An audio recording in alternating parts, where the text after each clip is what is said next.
하나님의 말씀을 우리 함께 나누겠습니다.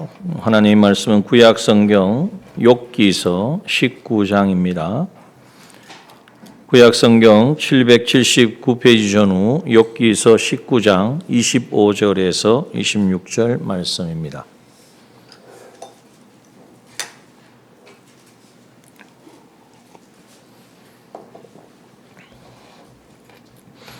하나님의 말씀 욥기서 19장 25절과 26절 말씀 찾으신 줄 알고 봉독합니다. 내가 알기에는 나의 구속자가 살아계시니 후일에 그가 땅 위에 서실 것이라.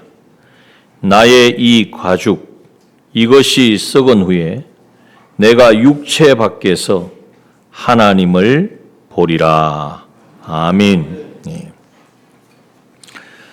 오늘 우리가 읽은 이 욥기의 말씀은 성경 전체를 이렇게 조명해 보았을 때에 가장 어두운, 가장 힘들고 공고한 그 한밤중에 깊은 어두움의 그 절망 가운데 울려 퍼지는 소망의 노래라 할 수 있습니다. 인생의 가장 깊은 밑바닥, 더 이상 내려갈 수 없는, 더 이상은 여기가 이제 마지막이다라고 할 수 있는 그 절망의 한가운데에서 터쳐나온 욥의 이 피맺힌 신앙의 고백.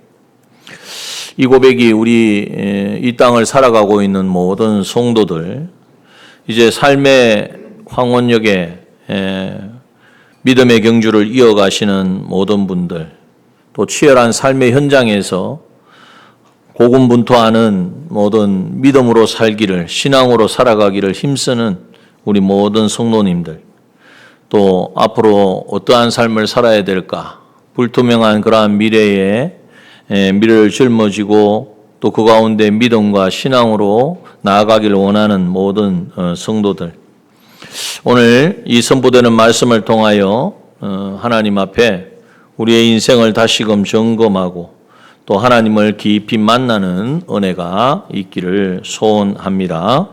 오늘 이 본문의 말씀의 배경이 되는 이 욥은요, 아브라함이나 또 이삭이나 또 야곱이나 이 그러한 시대의 동시대의 인물이라고 그렇게 추정이 되어집니다. 또한 이 욥은 그러한 시대, 지금으로 말하면 아주 오래전 이야기죠. 그때에 욥기 1장 1절을 보면 우스 땅에 욥이라 이름하는 사람이 있었는데 그 사람은 순전하고 정직하여 하나님을 경외하며 악에서 떠난 자더라. 이렇게 욥을 설명하고 소개하고 있습니다. 정말 하나님 앞에 인정받을 만한 당대의 의인님, 순전하고 정직하고 여호와를 경외하고 또 악에서 떠나는, 자기 중심이 아니라 하나님을 기쁘시게 하기 위하여 모든 것을 이제는 결정하고 그렇게 삶을 살았던 사람이에요. 그런데 이토록 온전했던 이 욥에게 도무지 이해할 수 없는 끔찍한, 우리가 상상조차 할 수 없는 그러한 고난의 폭풍이 몰아칩니다. 하루아침에 서바 사람들과 갈대아 사람들이 습격을 하고 또 하늘에서 불이 내려가지고 평생 자기가 일궈온 전 재산을 다 잃어버리고 엎친 데 덮친 격으로 거친 바람, 덜바람이 불어와서 집 모퉁이를 치니까 집이 그냥 무너져 버렸어요. 그런데 집만 무너진 걸로 끝나면 나겠는데 그게 아니라 그 안에 있던 10명의 자녀들이 다 한날 한시에 압사하여서 목숨을 잃고 맙니다. 그것도 모자라서 자기 몸에는 온몸에 정수리부터 발끝까지 악성 종기가 나가지고 잿더미에 앉아 깨진 질그릇 조각으로 자기 몸을 끌어야 하는, 그래도 시원치 아니하는 그러한 참혹한 처지가 되었습니다. 거기다가 평생을 함께 살아온 아내, 위로하고 격려해야 될 이 아내마저도 당신이 그래도 믿음을 순전히 지키느냐, 차라리 하나님을 욕하고 죽어라 하면서 저주하고 그 곁을 떠나버렸습니다. 정말 이제 아무것도 없는 그런 처절한 상황을 만난 거예요. 그런데 이때 엘리바스와 빌닷과 소발이라고 하는 세 친구가 욥을 찾아옵니다. 찾아와서 7일 밤낮을 함께 울고 위로하다가, 그러지만 그걸로 끝난 것이 아니라 이제 욥을 향하여 정죄의 칼날을 빼어듭니다. 네가 하나님 앞에 숨겨둔 죄가 있으니까 이런 벌을 받는 것이다. 까닭 없는 고난이 어디에 있느냐. 회개해라. 욥을 향하여 이제는 정말 내뱉는 그들의 그 말, 그 정죄는 욥의 그 찢어진 가슴에 마치 상체기에 소금을 치는 것과 같은 그러한 아픔이었습니다. 욥을 가장 힘들게 한 것은 몸이 무너지는 육신의 고통이나 재산의 상실만이 아니었습니다. 아무도 자신을 인정하지 않고 믿어주지 않고 뭔가 죄를 지었을 것이다. 뭔가 우리가 보기에는 아니지만 하나님 앞에 뭔가를 했으니까 정죄의 화살을 이제는 쏘아대는 그 현실. 그리고 거기에 하나님은 아무런 응답이 없으신 거예요. 하나님마저 침묵하시는 것 같은 철저한 영적인 고립감에 빠져 있었던 것이 바로 욥이었습니다. 그러한 처절한 고립과 절망 가운데에 이제는 빠져 있는 이 욥이 거기에서 원망과 불평과 정말 삶을 여기서 끝내겠다 하는 그러한 외침을, 그러한 고백을 하는 것이 아니라 그 가운데서도 욥은 위대한 신앙의 고백을 했다는 거예요. 오늘 그 가운데에 이 고백이, 본문의 내용이 그 모든 욥의 신앙의 고백, 그 절절한 절망의 상황 가운데에 이제는 올려드리는 신앙의 고백이고, 이 고백을 통해서 오늘 우리에게도 어떠한 삶을, 어떠한 기준으로 우리는 이 땅을 살아가야 하는 것을 우리에게 말씀하여 주고 있습니다. 그 첫 번째가 뭐냐 하면 25절 상반절에 보면 내가 알기에는 나의 구속자가 살아계시니 라고 고백하고 있습니다. 우리가 주목해야 될 첫 번째 단어가 뭐냐? 내가 알기에는 하는 것입니다. 여기에 알았다는 말은 욥이 교리적으로나 아니면 다른 사람들이 말해주는 그러한 하나님을 알았다라는 말이 아닙니다. 뼈를 깎는 고통 가운데에 마치 풀무불 속에 던져진 것 같은 그 상황 가운데에 그 잿더미 위에, 그러나 거기에 절망하고 거기에서 무너지는 것이 아니라 그 가운데에 눈을 들어 개인적이고도 인격적인, 그래서 깊이 체험하는, 누구를 체험해요? 여기 보니까 누가 살아계시다고 말합니까? 구속자가 살아계시다는 것. 세상 모든 사람들은 정죄하고 다 떠난다고 할지라도 나의 구속자가, 나의 이 모든 상황에서 나를 건지시고 구원하실 구속자가 살아계시다는 사실을 나는 분명히 안다. 여러분, 하나님이 계시면 이런 일이 나냐? 네가 뭔가 하나님의 죄를 지었으니까 그렇지. 그런 어떤 말에 흔들리지 아니하고 나의 구속하신 나의 구속자가 계시다. 여러분, 여기 구속자라는 의미는 어떤 의미냐 하면 원어에 보면 고엘이라고 합니다. 고엘이라는 의미를 이제 구약에 보면은 가장 가까운 친족을 의미합니다. 근데 가장 가까운 친족이 무슨 구원자가 되어지는가? 여러분, 그 친족이 하나님이 주신 세 가지 의무가 있어요. 근데 이 의무는 사실 사람이 사람에게 베푸는 의무로 주신 것처럼 보이지만 주님이 그 일을 하시겠다고 나타내 주신 거예요. 그게 바로 뭐냐 하면 첫 번째는 친족이 억울하게 피를 흘리고 죽었을 때 그 핏값을 갚아주는 원수 갚음의 의무가 가까운 친족에게 주어집니다. 두 번째는 친족이 가난하여서 기업을 잃고 종으로 팔려갔을 때에 대신 그 값을 지불하고 그 기업을 다시 살려서 그 사람에게 돌려주는, 그래서 기업을 물러준다 그러죠. 기업을 물러주는 의무가 가까운 친족에게 주어집니다. 세 번째는 친족의 대가 끊겼을 때에 이제는 그 미망인과 혼인하여 생명을 이어주는, 그 가문을 이어주는 이 의무를 말하고 있는 것입니다. 쉽게 생각하면 실제로 그것이 있었던 일이 뭐냐면 이방 여인 룻이 누구를 만납니까? 보아스를 만나서 결혼을 하죠. 제일 가까운, 물론 또 가까운 친족이 있었지만 그 사람이 거부했기 때문에 이제 보아스가 친족으로서 고엘의 의무를 이행함으로 가장 비참한 모든 걸 다 팔아서 이제는 모압 땅으로 나오미가 이사를 갔잖아요. 나오미 가족이 이사를 갔는데 다 없어지고 돌아올 때는 아무것도 빈손으로 빈들터리로 왔어요. 송곳 하나 꽂을 땅도 없어요. 베들레헴으로 오긴 왔지만 누가 기다립니까? 자기 거 다 팔고 갔는데. 그러나 그것을 다시 회복시켜서 다시 물러주는 그 일을 한 사람이 고엘이 되어지는 누구예요? 보아스였던 것입니다. 그 보아스를 통하여서 그 이제는 다시 모든 것이 회복되어지고 결국 다윗의 정조모가 되어지는 이방 여인으로서 이 하나님이 하시는 구원 역사에 쓰임받는 그 일을 할 수 있었던 거죠.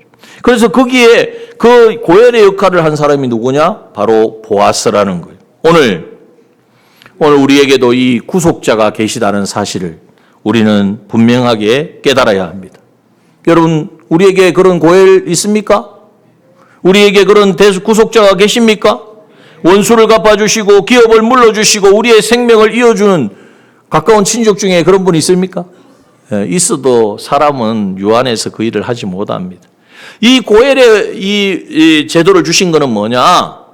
하나님께서 우리 인간들이 서로 돕고 살라고 하는 것처럼 보여지지만 사실 진정한 고엘, 진정한 구속자, 진정한 대속자이신 예수 그리스도를 통하여서 우리에게 이 모든 우리의 원수를 죄와 마귀와 사망의 권세에서 우리를 건져 구원해 주시고 우리의 다시 하나님의 자녀의 명분을 다시 회복시켜 주시고 이제는 우리에게 생명을 주셔서 우리가 영원한 생명, 영생을 준비해 나아갈 수 있도록 이 일을 누가 이루셨어요?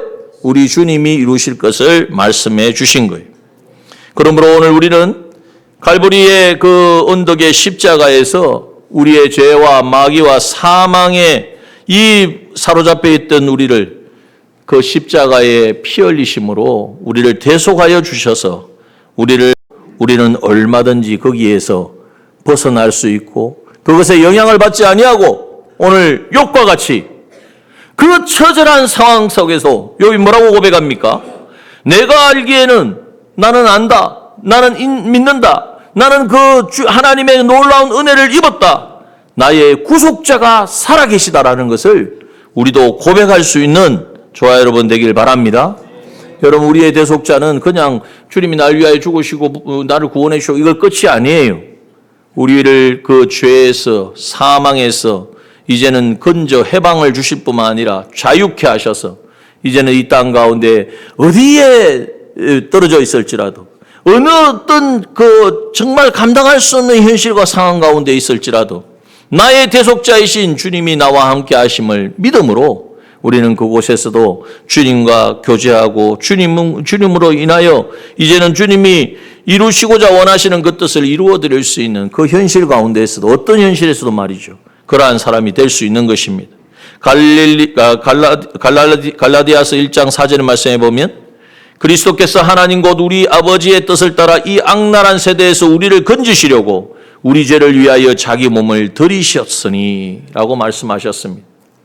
이 악한 세대에서 우리를 건지시려고 자기 몸을 다 들여서 나를 대속하신 주님이 오늘 나와 함께 계시다. 그 주님이 살아계신다. 그 주님이 나의 구원을 위하여 지금도 일하고 계시고 지금 우리가 보기에는 내가 보기에는 사람들이 보기에는 감당할 수 없는 그런 현실과 상황 가운데 있지만 결코 그것이 우연이 아니고 그것이 나의 실패가 아니라 정말 이 구원에 정말 주님이 우리를 구원하신 이 구원에 합당한 우리가 되게 하시려고 하나님이 주신 모든 현실의 자리라는 것을 믿음으로 우리는 그 모든 것에서 일어설 수 있는 것입니다. 로마서 8장 3-4절은 말씀하십니다. 누가 정죄하리요 죽으실 뿐 아니라 다시 살아나신 이는 그리스도 예수시니 주님은 우리를 위하여 죽으시고 그걸로 끝난 게 아니에요. 대속하고 끝난 게 아니에요. 부활하셔서 살아계시는데 그 살아계신 그리스도 예수는 뭐하는 분입니까? 그는 하나님 우편에 계신 자요 우리를 위하여 뭐 하신다고요? 강구하시는 자신이라. 우리가 믿음의 길, 구원의 길, 생명의 길을 걸어가도록 주님께서는 지금도 우리를 위하여 기도하시고 중보하시고 그 말씀 속에는 우리의 삶의 걸음걸음을 인도해 주고 계시다는 것입니다. 욕과 같은 그러한 어려움과 감당할 수 없는 상황을 우리가 만나지는 않았을지 모르지만 치열한 삶의 현장에서 또 사업의 여러 가지 어려움과 문제 가운데 직장 생활에 신앙을 지켜나가면서 신앙으로 이제는 직장 생활해 나가는 데 있어서 여러 가지 어려움과 힘든 가운데 있는 사람들, 또 하나님의 자녀로 양육하기를 원하지만 자녀들의 양육이 그렇게 쉽게 정말 생각대로 안 되지 않습니까? 그래서 눈물 흘리며 안타까워하는 그 모든 자들에게 오늘 우리 주님은 죽으시고 부활하셔서 우리를 위하여 간구하시며 우리가 주님 앞에 드리는 그 기도에 이제는 중보자가 되어 주셔서 기필코 실패하지 아니하고 우리가 이루어야 될 이 구원의 걸음을 온전히 걸어가도록 주님 지금도 일하시고 역사하시는 줄 믿습니다. 그래서 여러분, 고난이 어둡다고, 고난의 우리 길은 어둡잖아요. 답답하잖아요. 한 치 앞도 알 수 없잖아요. 그러나 그 고난이 어둡고 깊다고 해도 하나님은 여전히 계십니다. 하나님이 안 보이는 것처럼 느낄 뿐이고 내 눈에 내 시각을 이제는 그 하나님을 내가 볼 수 없기 때문이지 하나님이 안 계신 것이 아니라는 거예요.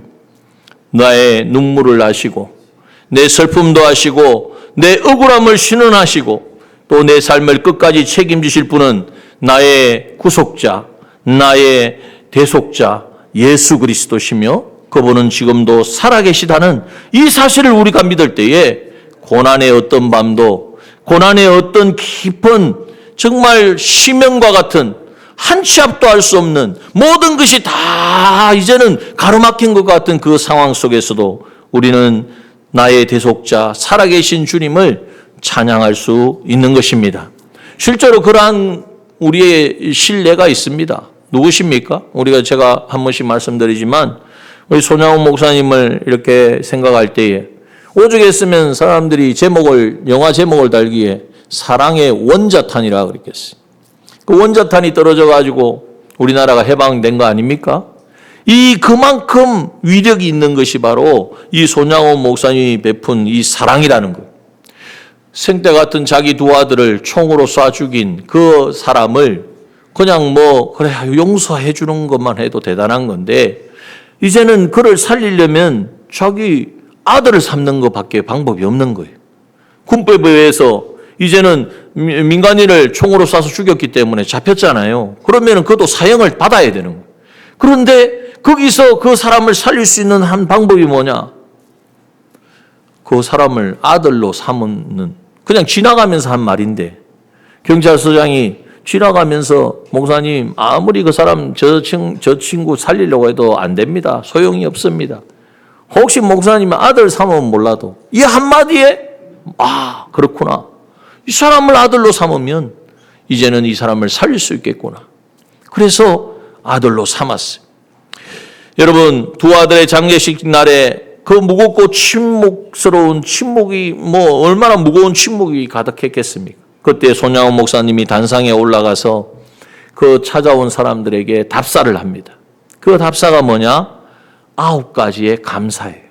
예전에도 한번 보여드렸지만 우리가 한번 볼까요? 한번 첫 번째 9가지 첫 번째 한번 읽어봅시다. 시작. 나 같은 죄인의 혈통에서 순교의 자식들이 나오게 하셨으니 하나님께 감사합니다. 두 번째는요. 허다한 많은 성도들 중에 어찌 이런 보배들을 주께서 하필 내게 맡겨주셨는지 그 은혜에 감사합니다. 세 번째, 삼남 삼녀 중에 가장 아름다운 두 아들 장자와 차자를 바치게 된 나의 축복을 하나님께 감사합니다. 네 번째, 한 아들의 순교도 귀하다 하거늘 하물며 두 아들의 순교리요 하나님께 감사합니다. 예수 믿다가 누워 죽는 것도 큰 복이라 하거늘 하물며 전도하다 총살 순교 당함이리요 하나님께 감사합니다. 미국 유학 가려고 준비하던 내 아들 미국보다 더 좋은 천국에 갔으니 내 마음 안심되어 하나님께 감사합니다. 나의 사랑하는 두 아들 총살한 원수를 회개시켜 내 아들 삼고자 하는 사랑의 마음을 주신 하나님께 감사합니다. 내 두 아들의 순교로 말미암아 무수한 천국의 아들들이 생길 것이 믿어지니 우리 아버지 하나님께 감사합니다. 이 같은 역경 중에서 이상 8가지 진리와 하나님의 사랑을 찾는 기쁜 마음, 여유 있는 믿음 주신 우리 주 예수 그리스도께 감사합니다. 여러분, 이 고백이 손양원 목사님이니까 가능하지가 아니라 손양원 목사님이 받은 은혜, 그 대속자가 계시다. 나를 주님이 구속하셨고 구속한 주님이 지금도 살아 역사하시고 죽으시고 부활하셔서 지금도 날 위하여 기도하시며 내 삶을 인도하신다는 사실을 믿을 때에 그 참혹하고 감당할 수 없는 그 현실 가운데에서도 이 감사의 고백을 올려드릴 수 있었던 것입니다. 여러분, 우리의 신앙은 수양해서 얻는 게 아닙니다. 내가 열심히 저기 산에 가가지고 돌을 닦듯이 그렇게 해서 얻으시는 게 아니에요.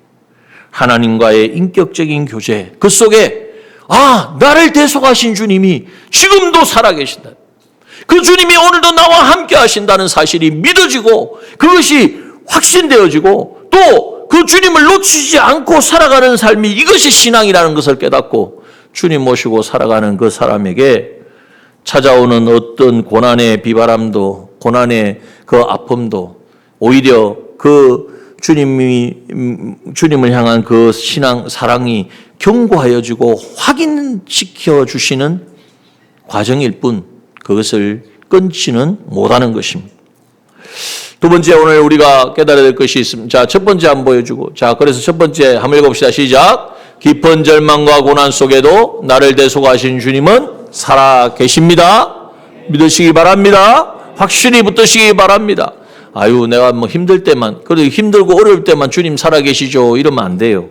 평소에 주님, 살아계신 주님, 나를 대속하신 주님, 그 주님과 함께 교제하고 모시고 살아가는 사람이 되어야 그런 어두운 정말 감당할 수 없는 바람과 풍랑이 일어나는 그때에도 당당하게 그 주님으로 인하여 통과할 수 있는 거예요. 두 번째, 한번 읽어봅시다. 두 번째 시작. 우리의 유일한 소망은 살아계신 대속자, 다시 오실 심판주 뿐입니다. 자, 25절 하반절을 봅니다. 25절 하반절을 보니까 욥이 첫 번째 고백, 내가 알기는 나의 구속자가 살아계시다는 것을 자기가 알고 믿었고 그래서 당당할 수 있었고, 두 번째는 후일에 그가 땅 위에 서실 것이라, 이 사실을 믿었습니다. 여러분, 여기에 나오는 후일은 언제일까요? 내일 모레? 한 달 뒤? 아닙니다. 이것은 원어로 보면 마지막 때, 최후의 날을 말하고 있어요. 후일. 여러분, 이 세상 영원합니까? 이 세상 영원합니까? 영원히 이 세상이 계속됩니까? 아니요. 반드시 불에 타고 풀어진다고 말씀하셨습니다. 이 사실을 우리가 믿어야 돼요. 성경에는 모든 것이 불에 타고 풀어진다고 말했는데 언제 그래요? 주님 오실 때에. 근데 우리는 이 세상이 영원하리라 생각하고 그래서 나도 영원히 살고 싶고 그 마음을 버려야 돼요. 어차피 이 땅은 하나님이 정하신 때에, 주님이 땅에 다시 오실 때에 이 땅은 다 불에 타서 다 풀어진다 그랬어요. 다 사라집니다. 자, 그런데 그때가 마지막 때예요. 그때에 최후의 날이 있다는 거예요. 그때에 어떤 일이 일어나요? 그가 땅 위에 서실 것이라.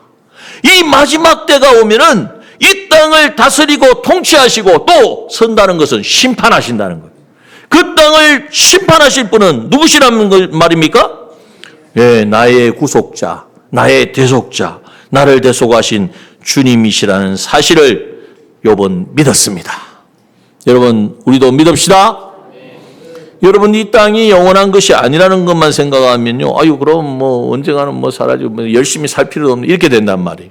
그런데 이 모든 것이 끝이 아니고 이 모든 것이 주님 오심으로 끝이 나는데 주님이 심판주로 오신다는 거예요. 이 사실을 믿기 때문에 지금 막 친구들이 와가지고 너 죄를 지었지, 너 어떻게 했지, 얼마나 마음이 아파요. 안 그래도 힘들어 죽겠는데 얼마나 마음이 아픈데 온갖 것으로 공격을 하고 자기 아내는 자기 편이 돼야 되는데 그게 아니라 원수가 되고 막 비난하고 떠나버리지. 참 살겠습니까? 죽으면 안 되니까 살겠습니까? 살 힘이 없는 거예요. 그런데 여러분 거기에서 흔들리지 않을 수 있는 것은 끝이 있다. 후일에 이 모든 것이 마지막 때 최후의 날이 있는데 그때에 누가 그 땅 위에 서신다고요? 누가 심판하신다고요? 최후의 승리자는 누구시라고요? 우리 주님이시라는 거예요.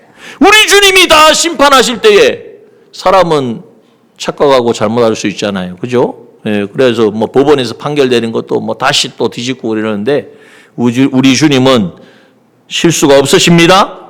주님의 심판은 완전하십니다. 그때에 내가 억울한 거 있습니까? 그때에 다 주님이 우리 억울하고 생각하지 마세요. 정말 내가 억울해 죽겠다. 내가 정말 어디가 하소연도 못하고 안 하셔도 돼요. 우리 주님이 다 기억하고 계십니다. 마지막 심판 때에 다 드러날 것입니다. 여러분 그때가 있다는 사실을 우리가 깨닫고 지금의 우리의 마음을 다른 곳에 빼앗기지서는 안 된다는 거예요. 사랑하기에도 짧은 시간인데 미워하고 질시하고 싫어하고 여러분 그게 다 마귀가 우리를 넘어뜨리려고 하는 그러한 술수예요. 그래서 우리는 세상의 평가보다도 십자가에 우리를 대속하신 주님이 마지막 때에 이 땅에 오셔서 하실 그 심판을 준비하는 저와 여러분 되기를 바랍니다. 여러분 사람들 말에 흔들리지 마십시오. 그렇게 보면은 사도행전 7장에 나오는 스데반 집사님이 가장 비참한 사람 아니겠어요? 예수 복음 전하다가 돌에 맞아 죽잖아요. 얼마나 참 그 가정이 자녀들은 어떻겠습니까? 그런데 여러분 그 스데반 집사님이 돌에 맞아 죽어가면서 어떻게 해요? 사도행전 7장 55절 한번 읽어봅시다. 시작. 스데반이 성령이 충만하여 하늘을 우러러 주목하여 하나님의 영광과 및 예수께서 하나님 우편에 서신 것을 보고 주님이 계신 것을 봤어요. 그런데 여기서 잘 생각해 보세요. 보통 주님을 표현할 때에 하나님 보좌 우편에 어떻게 계세요? 앉아 계시다고 표현하잖아요. 그런데 오늘 스데반이 본 것은 하나님 보좌 우편에 우리 주님께서 어떻게 하고 계세요? 서서 계시다고 말씀하고 있는 거예요. 일어서서 누구를 보고 있는 거예요? 스데반을 보고 있는 거예요. 여러분 한번 주님이 하나님 보좌에 앉으셔서 이렇게 보셔도 되는데 일어서서 지금 스데반을 목격하고 있고 바라보고 있다. 이 말이 뭐예요? 너의 고통이 정말 감당할 수 없지만 거기서 네가 승리해라. 거기에서 네가 이 모든 고난을 통과해라. 주님이 우리를 응원하시는 줄 믿습니다.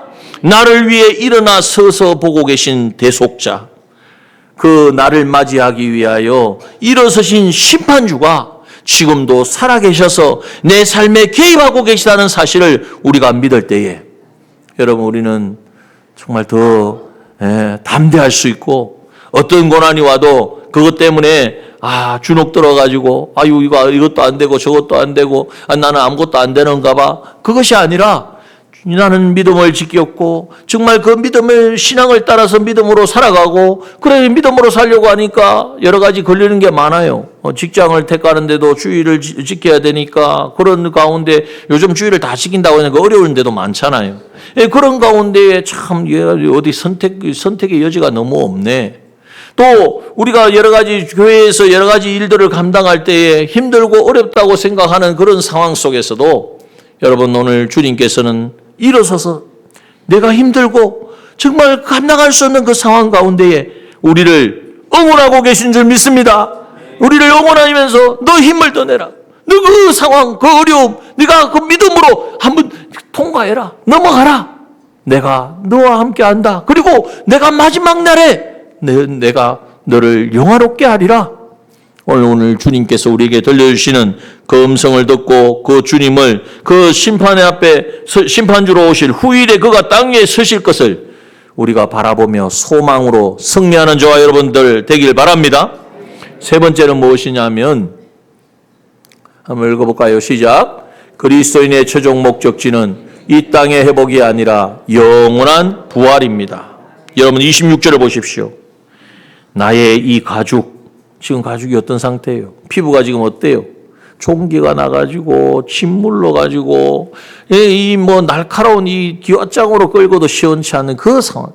나의 이 가죽, 이것이 썩은 후에 여러분 이 가죽은 피부이기도 하지만 또 뭘 말합니까? 정말 이 고통의 순간을 말하기도 하고, 또 여러분 우리의 육신의 장막은 언젠가는 다 이제 무너지는 때가 있다는 거예요. 여러분 우리가 그토록 의지하고 치장하려고 애쓰는 세상의 자랑과 물질과 건강, 이 모든 것이 다 언젠가는 다 무너지는 때가 있다는 것입니다. 그런데 중요한 것은 뭡니까? 이 가족, 이것이 썩은 후에 이것이 다 무너지면 끝나느냐? 허무한 것이냐? 그것이 아니라 내가 육체 밖에서 육체가 있는데 우리는 육체 안에 지금 육체로 살아가잖아요. 근데 육체가 무너지는, 육신의 장막이 무너지니까 이제는 거기에서 밖에서 그 육체를 벗어난다는 거예요. 바로 그게 뭡니까? 부활인 줄 믿습니다. 주님이 이 땅에 오실 때에 우리는 다 세상 떠납니다. 언젠가는 우리가 순서는 주님이 정하셨고 주님 부르시면 다 가야 되는데 우리 육체는 흙으로 돌아가고 우리의 영은 낙원에 있지만 주님이 이 땅에 오실 때에 우리가 다시 신령한 몸으로 이제는 부활한다는 것을 말씀하고 있는 거예요. 그런데 부활이 중요한 건 뭐예요? 내가 다시 사니까 좋습니까? 아니에요. 우리가 이렇게 부활하여서 그 부활체로서 영원히 우리 주님과 영원히 날 사랑하시는, 나를 사랑하시고 나를 지으신 하나님과 영원히 살기 때문에 부활이 감사하고 기쁘고 즐거운 것입니다. 여러분 이 사실을 꼭 믿으시기 바랍니다. 육체 밖에서 하나님을 보리라. 여러분 그러므로 지금의 우리의 육신이 어떤 상황 가운데 처해 있고 정말 아프고 공고하고 그렇잖아요. 우리 질병으로 인하여 힘드신 분도 있고 여러 가지 상황과 어려운 가운데 있는 분들이 있는데 여러분 그것으로 인하여 우리가 여기에 낭망하지 않을 수 있는 것은 우리는 언젠가 부활하여서 그 부활체로서 우리 주님을 맞이하고 우리 주님과 함께 영생복락을 누린다는 거예요. 그래서 고린도후서 4장 16절은 뭐라고 말씀하십니까? 한번 읽어봅시다. 시작. 그러므로 우리가 낙심하지 아니하노니 그 사람은 후패하나 우리의 속은 날로 새롭도다 말씀하여 주셨습니다. 그 사람은 후패합니다. 무너집니다. 점점 기력을 우리가 잃게 되잖아요. 그건 하나님이 정하신 거예요. 그러나 그것이 끝이 아니라 우리의 그 사람은 후패해 가지만은 우리의 속은 대속자이신 주님을 바라보고 나를 대속하신 주님을 알고 그 주님이 살아계심을 알고 또 그 주님이 심판주로 오실 것을 믿기 때문에 이 땅에서 사람 바라보고 사람 눈앞에서 아유 저 사람한테 잘 보여야 되겠다. 내가 이렇게 하면 내가 유익이 되겠다. 지금 당장에 내 유익을 찾는 것이 아니라 반드시 주님 앞에 서는데 주님 앞에 감출 게 없잖아요. 주님 앞에 우리가 이거는 하나님 주님 모르게 내가 숨겨둘 수 있는 것이 있습니까 없습니까? 얼마나 있어요? 한 0.1%는 있습니까? 전혀 모든 게 다 드러나는 그 심판주를 우리가 알고 살아가면요. 그 앞에서 내가 주님 앞에 섰을 때 내가 어떤 삶을 어떤 모습으로 드러날까? 주님이 지금 내가 하는 이 말을 어떻게 평가하실까? 내 행동을 내 모든 삶의 결정을 주님께서 뭐라고 말씀하실까? 이걸 생각하며 살아가는 사람은 어떻게 해요? 절대로 헛된 삶을 살지 않게 되어지는 실패하지 않는 거예요. 여러분 일평생을 시각장애인으로 살았던 페니 크로스비 여사 아십니까? 찬송가를 시를 썼는데 9,000여 편을 썼어요. 그 중에서도 우리 찬송가에도 크로스비 여사가 쓴 찬송가가 많이 있습니다. 대표적인 게 204장 예수로 나의 구주 삼고 성령과 피로 거듭나니 이 세상에서 내 영혼이 하늘의 영광 누리로다. 그런데 어느 날 이제는 이렇게 맹인으로서 그래 참 많은 일을 했지만 맹인으로 살아가는 것이 얼마나 깜깜한 어둠 속에 살아가잖아요. 인간적인 눈으로 보면 욕과 같이 참담하고 억울한 고난의 연속이었어요. 그래서 어느 날 이분을 아는 한 목사님이 안타까운 마음으로 이렇게 물었습니다. 하나님께서 여사님에게 많은 영적인 재능을 주셨는데 기왕이면 세상을 볼 수 있는 시력도 주셨다면 얼마나 좋았을까요? 이렇게 이야기를 했어요. 그러자 이 크로스비 여사가 미소를 지으며 단호하게 대답합니다. 뭐라고 했냐면 목사님 제가 태어날 때부터 하나님께 기도를 할 수 있었다면 태어나면서 내가 뭔가 하나님께 구할 수 있는 상태가 되었다면 저는 태어날 때부터 맹인이 되게 해달라고 기도했을 것입니다. 깜짝 놀라죠, 목사님. 아니, 이게 보고 살아야 되지. 사람이 보이지 않는 가운데 얼마나 힘들고 답답한데 어떻게 그런 말씀 하십니까? 그랬더니 왜냐하면 제가 이 육신의 장막을 벗고 천국에 가서 내 눈을 처음 떴을 때에 제 눈으로 가장 먼저 뵙게 될 분이 바로 나를 위해 피 흘려 죽으신 나의 대속자, 나의 구속자, 나의 구주 예수 그리스도이시기 때문입니다. 여러분, 이 눈으로 세상을 보고 그걸 누리며 살아가는 것보다도 이 눈으로 오직 주님 한 분만 볼 수 있는 그것이 자신의 소원이고 자신의 정말 원하는, 왜 그렇습니까? 보지 않는 가운데 오직 대속자이신 하나님만, 주님만 생각하고 다시 오실 주님의 그 심판 앞에 내가 어떠한 삶을 살아야, 그 심판 앞에 내가 어떻게 설 것인 것을 생각하고 그걸 준비하고 사니까 이 보이고 안 보이고 이게 중요한 게 아니라 내 눈은 누구만 보면 돼요? 오직 주님만 바라볼 수 있다면 만왕의 왕이시고 모든 것의 주관자이신 주님 한 분만 내가 바라볼 수 있고 그분으로부터 오는 모든 은혜만 누릴 수 있다면 그것이 자기의 모든 소망이고 전부라고 고백한 것입니다. 그렇기 때문에 크로스비 여사가 쓴 이 찬송가는 그냥 우리가 불려지지 않잖아요. 고백이고 신앙의 고백이고 정말 모든 것이 오직 주님만 사랑하는 그것으로 가득 차 있는 것입니다. 자, 여러분, 오늘 오전의 말씀도 그러하고 이 오후의 말씀도 그러하고 하나님께서는 우리에게 뭘 원하시는가? 여러분, 오늘 우리의 삶이 깜깜하고 절망스럽고 어두운 상황 가운데 있을 때도 있고 때로는 좋다, 여기가 가장 행복하다 라고 하는 그러한 삶을 살아갈 때도 있습니다. 그러나 여러분 꼭 기억하십시오. 첫 번째 뭘 기억해야 됩니까? 어떤 순간에도 나의 대속자 예수 그리스도는 살아계셔서 지금도 나와 함께 하시고 나를 바라보고 계시다는 사실을 꼭 믿으시기 바랍니다. 또한 그분은 반드시 여러분 영원하지 않습니다. 이 세상 영원하지 않습니다. 내가 생각한 대로 다 되는 게 아닙니다. 내 뜻대로 되었다고 그게 완전한 게 아닙니다. 다시 오셔서 이 땅을 심판하실 바로 심판주가 계시다는 사실을 우리가 깨닫고 그 주님을 소망으로 붙들고 그 주님 앞에 설 그날을 준비하는 우리가 되기를 소원합니다. 또한 우리의 육신의 삶이 언젠가는 다 거쳐집니다. 어떤 모습으로 우리가 끝날지 모르지만 그러나 모든 것이 다 할 때에 여러분 찬란한 부활의 몸으로 우리 주님 맞이할 하나님을 보게 될 오늘 본문에 이것이 썩은 후에 내가 육체 밖에서 하나님을 보리라.